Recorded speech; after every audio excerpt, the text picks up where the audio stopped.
Dahulu kala di daerah Sumedang, Sumatera Selatan, hidup seorang pangeran bernama Serunting. Ia merupakan anak dari keturunan sang raksasa yang bernama Putri Tenggang. Suatu hari, Pangeran Serunting mempersunting seorang gadis desa bernama Siti.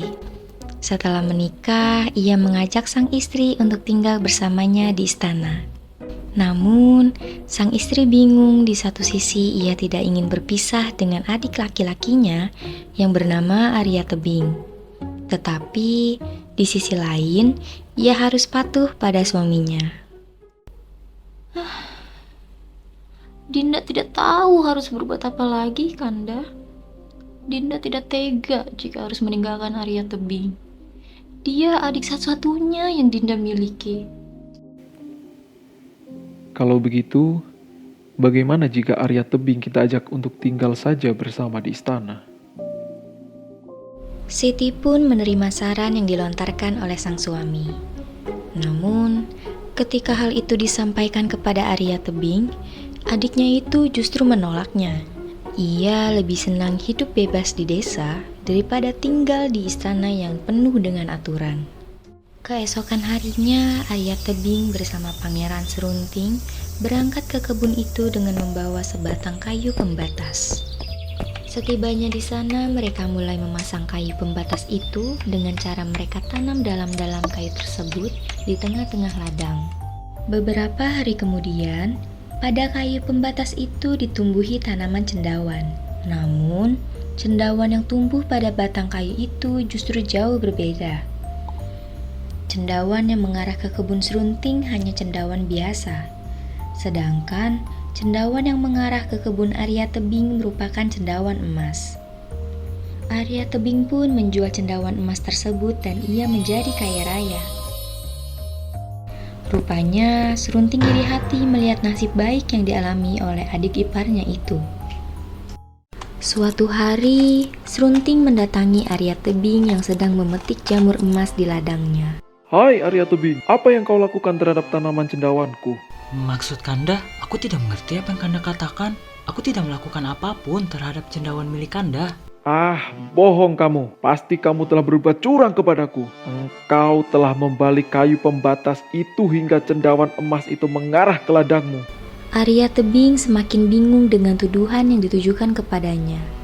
Ia merasa tidak pernah membalik kayu pembatas itu. Sedangkan cendawan emas itu tumbuh dengan sendirinya.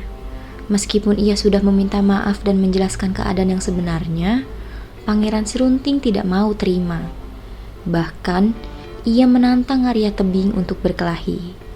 Hei Arya Tebing, kamu tidak usah banyak alasan. Jika kamu memang berani, hadapi aku sekarang. Aku menantangmu.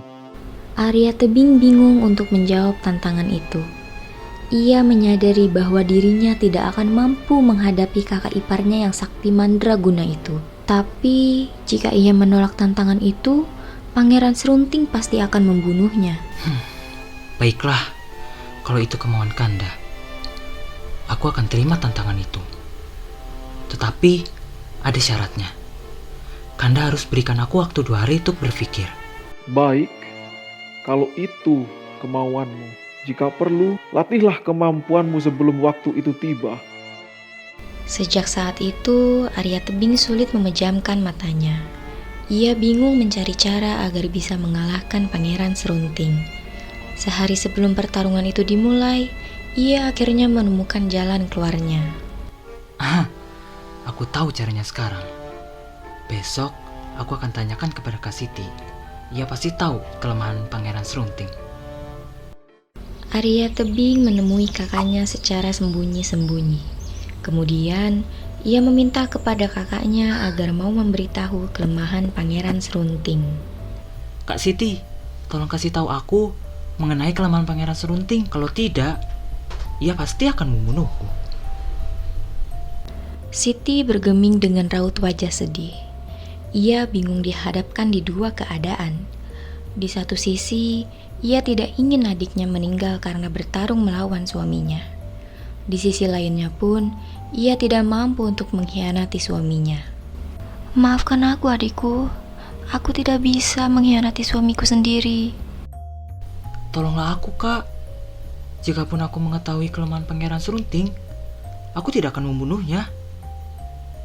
Sedangkan, ia pasti akan membunuhku. Apakah kakak rela melihat aku tewas di tangan suami kakak sendiri? Baiklah, aku akan memberitahukannya. Tapi, kamu harus berjanji kepadaku untuk tidak membunuhnya, Arya. Baik kak, aku janji. Aku tidak akan membunuhnya.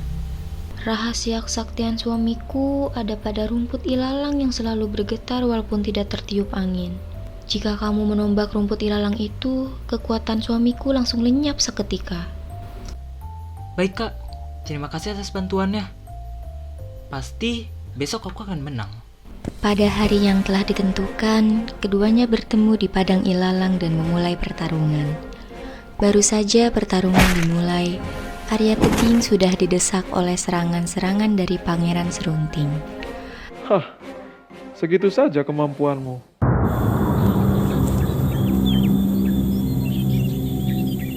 Hai anak muda, maukah engkau mendapatkan kekuatan gaib?